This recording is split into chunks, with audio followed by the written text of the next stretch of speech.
I am Todd from GoodCleanFunLife.com. And I am Tony Rousseau, no relation, and with a wave in my hair there. We got a great show for you this week, all sorts of fun. We met famous people, we did famous things. Lots of stuff going on in the future, lots of stuff going on in the past that we have to report on. And we probably should get to that first, because when last we left you, Todd was hemming and hawing about whether and if he should blow off his mother on Christmas Day. And how did that go, Todd? First of all, I don't think I was hemming and hawing. I think I actually put my foot down and said, I'm not going. And I was happy to get your support, you know. I think you said, Jesus Christ, you've been married 20 years. Why are you going home? Something like that, yeah.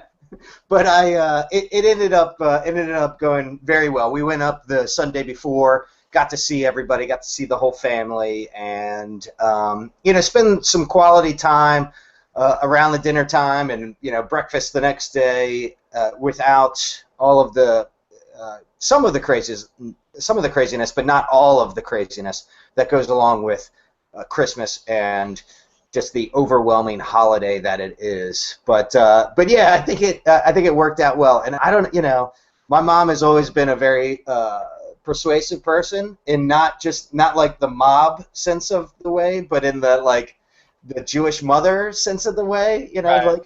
like you're breaking your mother's heart. Yeah, a little bit of guilt. And I think I don't know. I was fully expecting the call from my brother or my dad saying, he's like, well, son, you really should reconsider. And that never happened. So I don't know if I dug my heels in and set a precedent. But or maybe she's like, for Christ's sake, he's 40 years old. I guess it's okay if he makes a decision now. Perhaps. But it worked out very well. And I'm pretty proud of the fact that I'm 41 years old and I still make Christmas gifts for my parents this year with what we're doing in the media production and all of that. I made a video capturing the spirit of my family's cabin that they had up in Western Maryland ever since I was a kid. They actually were given the piece of property as a wedding gift, my mother and father. And it's always been in the family. My grandfather built the place. It was called The Place, and real special for the whole family. Did a little video just kind of capturing what that whole feeling and what it was all about. So everybody liked that. I enjoyed being able to send that off on Christmas Day, everybody to watch it and know that I'm making people cry in far off places. And they like it better than that macaroni thing you did last year with the macaroni to the paper plate. Like, yeah, I love you, Mom and Dad. The ashtray made out of recycled water bottles was not a big hit. So yeah, or I was thinking clay. At least it wasn't clay. So yes. I had to jump a little bit closer there and get my camera in order. Very cool. The story that I didn't get to tell last week because we didn't have a show was that the week before I had a signing in Rehoboth Beach at the Browsebaut Books, and Sam Calagione came in, and he didn't even come for the signing. He was just out Christmas shopping for a last couple things with his wife, who I want to say his name, Mary Jo? You can say it all you want. Marianne? I'm not 100% sure.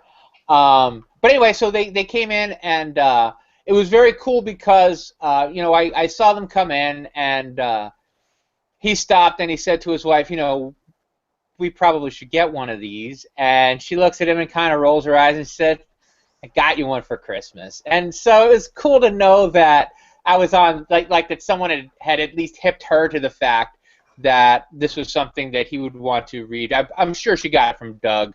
I'm sure Doug, sent her, or at least gave her the heads up. But then she looked at him, and he's like, yeah, I guess you want one that's signed.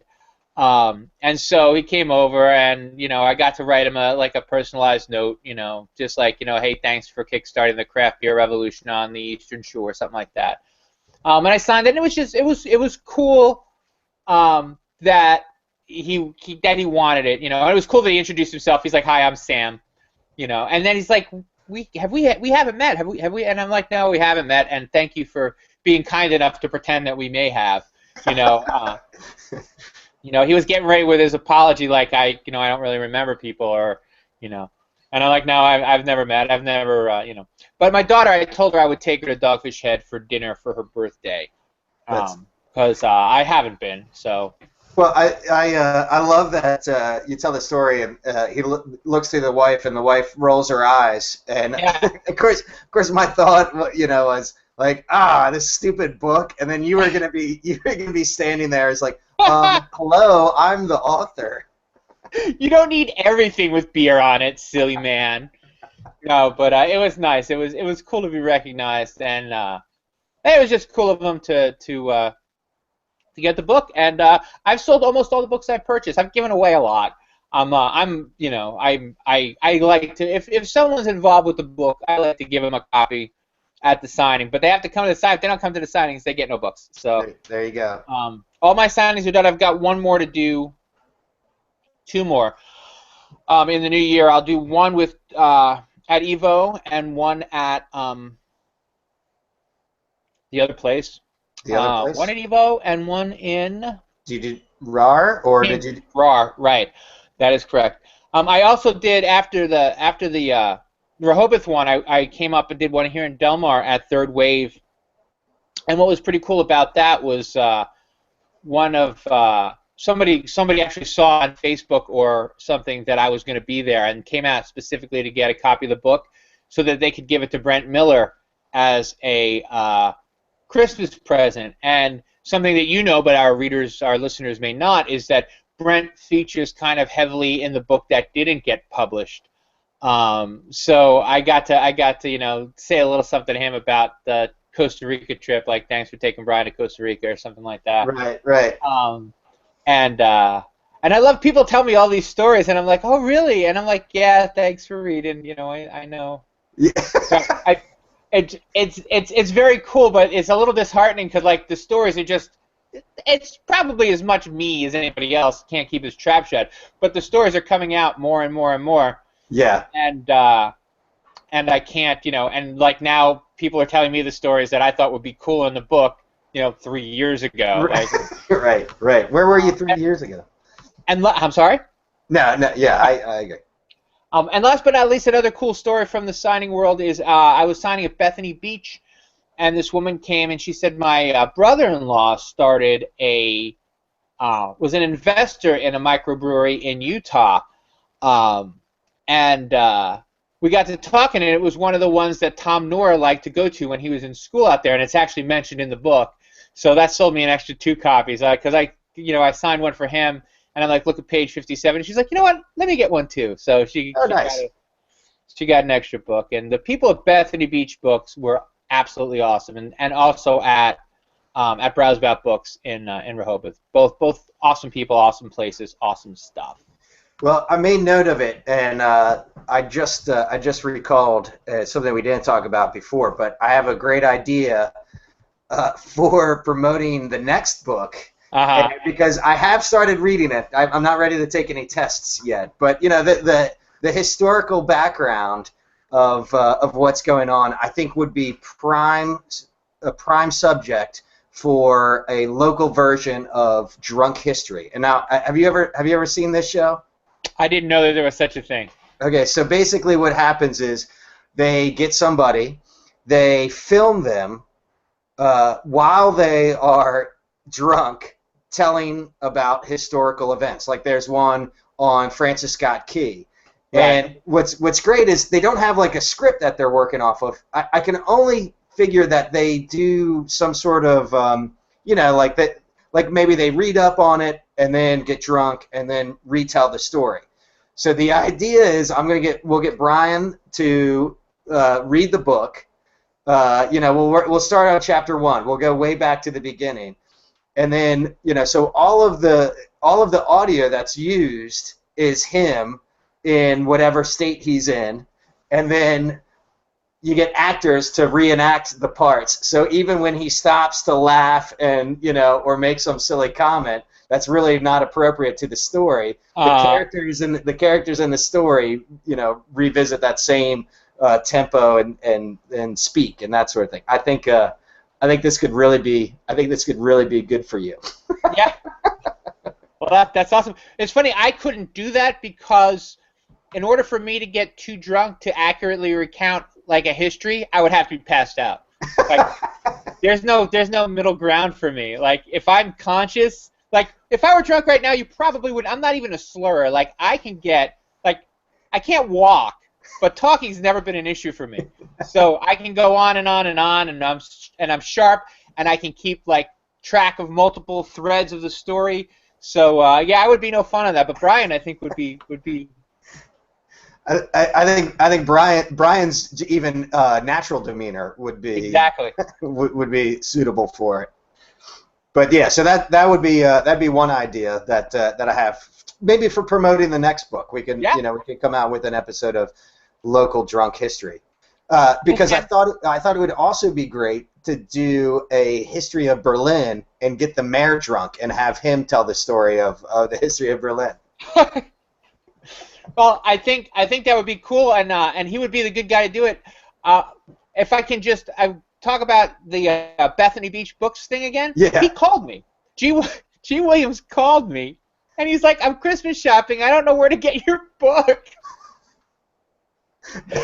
Where can I get a copy of your book here in town?" And I sent them over to Stephanie's. I'm like, "Well, I signed some there at Stephanie's," and so he went there to get them. But I mean, that was a pretty good day. Like in the morning, G. Williams called. He's like, "I need 3 copies of your book. Where can I get them?" And then in the afternoon, Sam Calagione is like, "Hey, could you sign this for me?" And I'm like, "Yeah, it's a pretty good day." Yeah, I mean, we've always talked about legitimacy, and definitely writing a book maybe isn't going to make you rich, but it gives you a certain richness of legitimacy, I think, and gravitas. Whatever gravitas. And so speaking of another drunk history that you could write about, I went to visit a trapper this week who traps the muskrats such as we ate at Dave's Pittsville Dinette, and he skins the muskrat. We got my wife took photos. We're hoping to do a book on Eastern Shore food, and hoping to feature muskrat, and we watched him skin muskrat. And he skins a muskrat like you're turning a sock inside out. It is both awesome and terrifying all at the same time. He just whop, boom, look, naked muskrat, no skin, still the tail, still the head, and the big fucking teeth, just no skin on him. And it was very, very, very cool. The place smelled like a meat locker, which would make sense, just have you been in a butcher shop or something like that, where it's a clean but blood, that metallic cold blood smell. And he had all of these foxes hanging up. He's caught a couple, like maybe 32 foxes. A couple of otter, which I didn't know we even had here, and one raccoon. And he'd given up on foxes, and he said the raccoon was worth about $3.50, and he said it's going to cost him $4 to ship it. So it's not worth. He doesn't know what he's going to do with he sells the meat, but he doesn't know what he's going to do with the hide. And the reason this is interesting and like fascinating now is that most of his hides get purchased by a company in Illinois who sells them to the Chinese. The Chinese make them into hats, coats, and gloves and sell them to the Russians. So when the Russian ruble collapsed, he used to get about between $6 and $12 for a fur, for a muskrat fur, and now he's getting like $3. He used to get, I think it was $35 for a fox, and now he's getting something like $12 or something around in there. So he stopped trapping. I mean, he still traps muskrat because he sells the meat, and he makes a good living selling the meat. But what? And how does that come together in the global economy that an Eastern Shore redneck trapper is selling to the Chinese to make hats and gloves for the Russians. Right? I mean, it's one of these things. I'm trying to sell it as a news story as well. I'm going to wait till the weekend passes, but I'm going to start pitching that too, because I think that's something that a magazine would be interested in. Yeah. Especially since, as I was driving home last night or the night before, 2 foxes ran out in front of my car.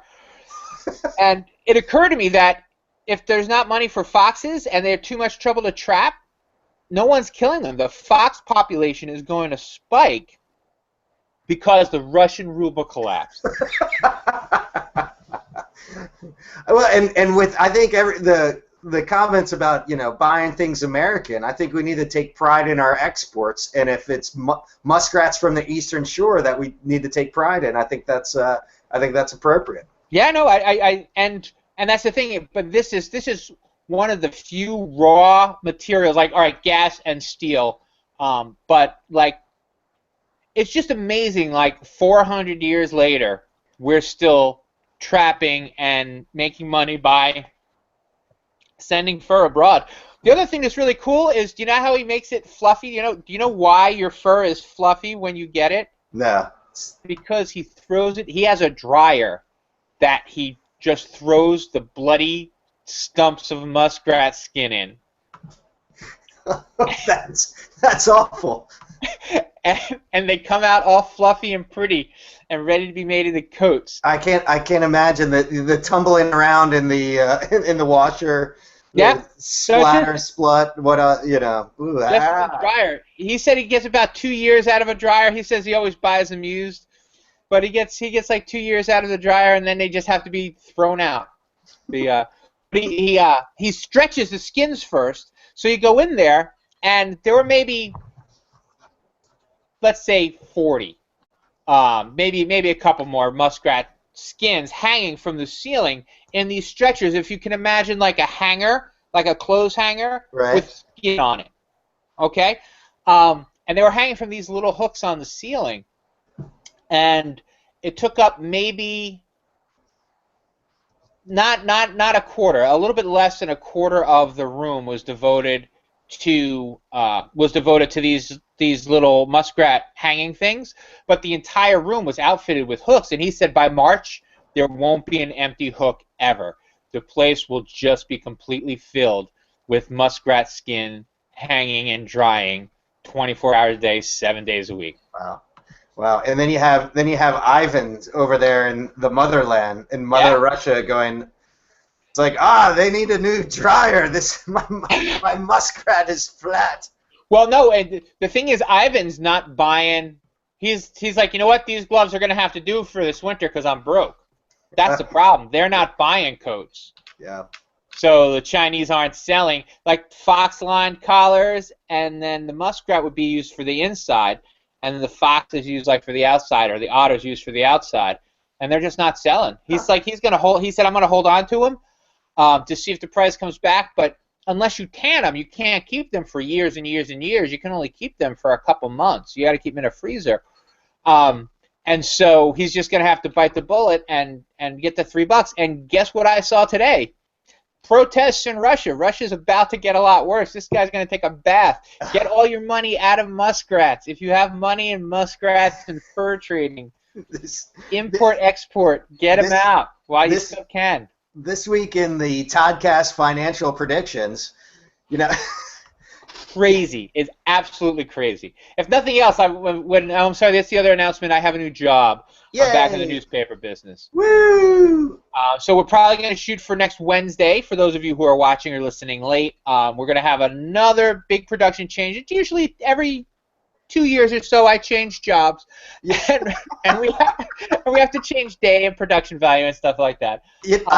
I've said it before that this is the most consistent thing I've ever done since I went through grade school. And at this point, with you changing, 3 jobs now since we've been doing this, I think it's probably true for you. Yeah. This is 5 years we're coming up on in March? I don't know, but this is episode 180, which is what's that? A lot. That's 52. Yeah, so we'll be coming up on 4 years in 4 complete years. We'll be beginning our 5th year in March. It might be more than that. We might have them numbered poorly. Well, we've taken a few breaks from on certain days, like when I forget that we're doing it because I'm playing video games with my son. Absolutely. And now pretty soon you're going to forget we're doing it because you'll be out skating at the skate park in Berlin. You want to talk about that a little bit? I'm pretty excited, and it's great when somebody posts something, a news article on my wall, because they know that it's going to be something that I'm interested in. But yeah, the town bought the Tyson plant, or put a deposit down with an intent to buy the Tyson plant here in Berlin. Of course, they have a master plan to turn it into like a multi-use recreational facility with a skate park and amphitheater, a whole bunch of other stuff. But one of the things that I think is most interesting is that the skate park movement, which has been very vocal, has caused them to put a provision in there that says we can do a temporary skate park while we're looking to figure out feasibility, all of that other stuff. And it's very similar to a project that I was involved in up in Silver Spring when they were redeveloping the downtown Silver Spring area. So I've remained on the sidelines of Berlin politics. I'm happy to hear that you're back in the news organization, so you can be my man on the inside.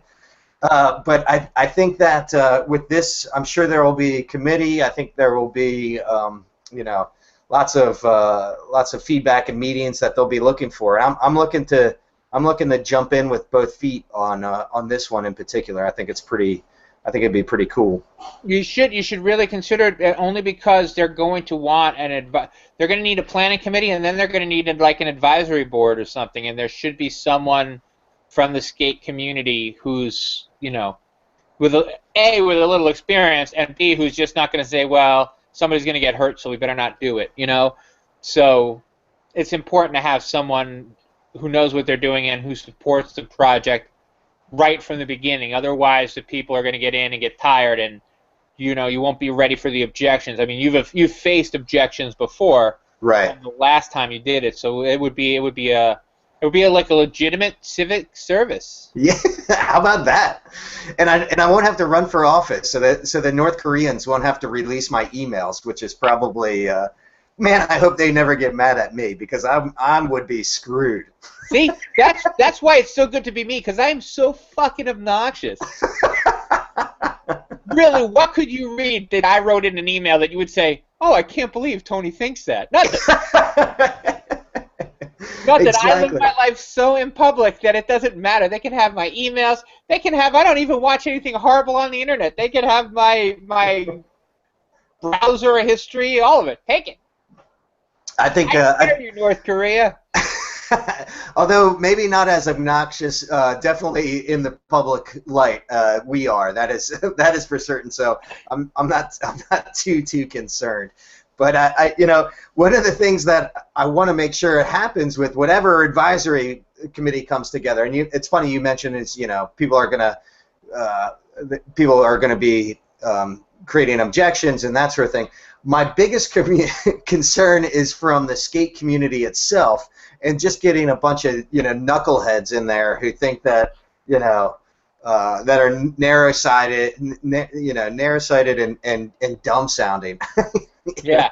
I want to bring a little legitimacy to the skate culture. It's kind of like the legalization of marijuana community is never going to really rally because they're all stoned. Yeah, exactly. You need someone. It's funny. I've actually already started researching. I'm thinking of subscribing to High Times, because eventually it's going to come to either Maryland or Delaware. And now I work in both, and they're going to need someone who's not a stoner who can like do the business reporting on that. And like that is totally my niche. But I don't know anything. I know very little about marijuana. I know that,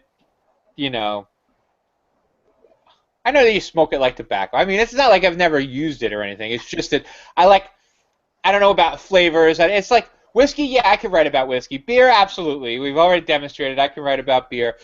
But marijuana, I'm not that comfortable with. So I want to try to kind of get like up on the lingo so that when it comes, which it inevitably will, probably in 2 years, I'll have like, just a working knowledge of the lingo, because that Hey, would be the beat to have. Like, I am the marijuana reporter for the Daily Times or whatever. Yeah, I'd take that job. hey, well, and then you could write a book on it, and talk about how the country was founded on tobacco and is Yeah.